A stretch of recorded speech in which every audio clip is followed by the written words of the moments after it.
Let's go live to the Kremlin now. This is the Russian President Vladimir speaking, obviously with the help of a translator, but in the past few moments he has officially recognised the eastern parts of Ukraine as independent areas, which may or may not mean a pretext for some kind of invasion. But let's listen in to President Putin. Then a mistake.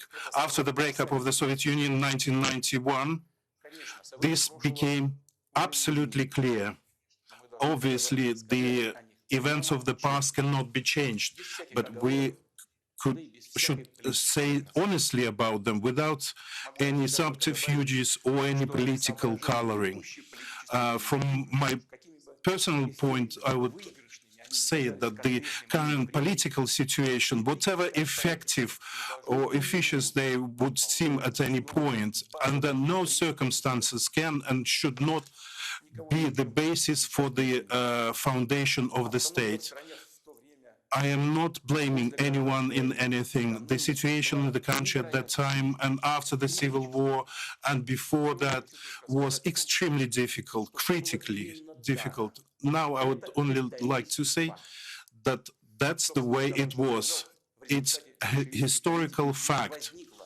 As I said, it's because of the Bolsheviks' policy, the Soviet Ukraine came to exist, and now we have all the right to name it Ukraine, named after Vladimir Lenin. He's the author and the architect of that country, and it completely is confirmed by the archive documents, including tough Lenin directives on Donbass, which pushed Donbass into that country, and now the grateful followers, they brought down the monuments to Lenin in Ukraine. That's what they call decommunization.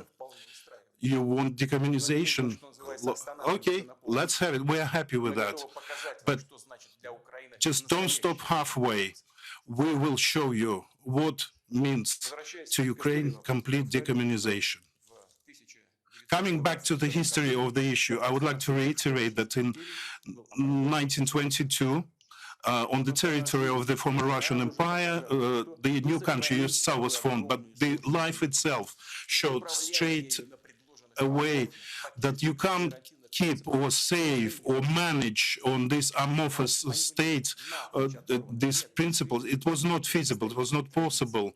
They were totally torn away from the reality and historical tradition, and the Red Terror and the quick switch to the dictatorship by Stalin and the monopoly of the Communist Party, nationalization, planning system, central system for the economy. It became just mere words, stated but not working for the principles of the state design.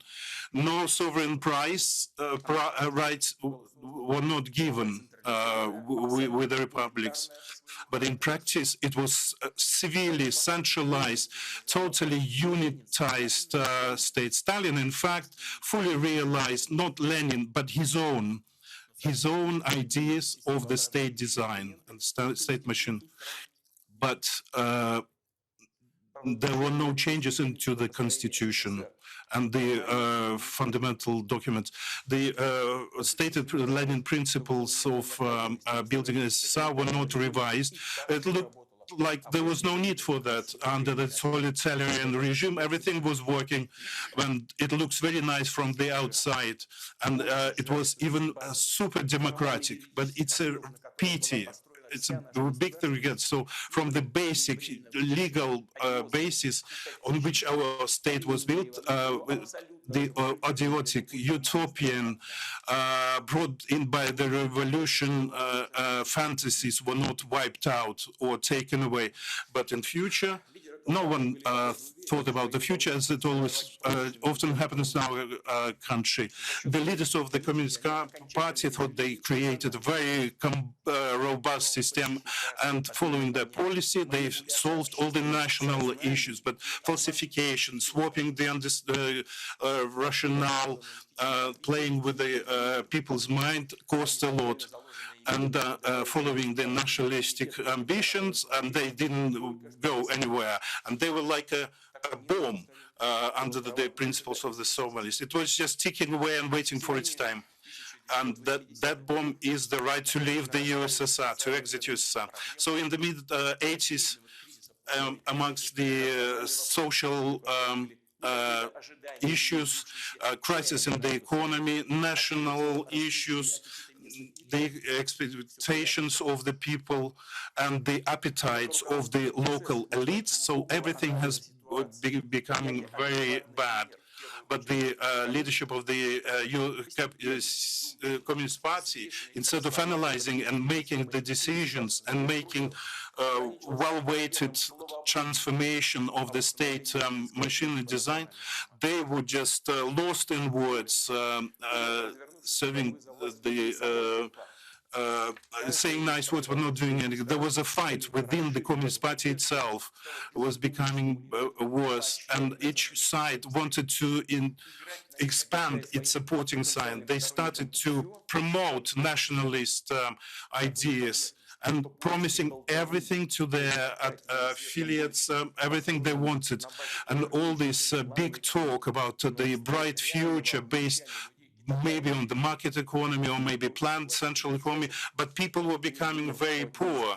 No one from the powers that be didn't even think about the inevitable tragic events or consequences for the country. And then they followed the well-known road satisfying the ambitions of the national elites grown up in their own Communist Party ranks. So the Communist Party didn't have, and thank God to that, such instruments to support the party and the country as a country to terror and the Stalin dictatorship. And even the leading role of the Communist Party is disappearing like the morning dew.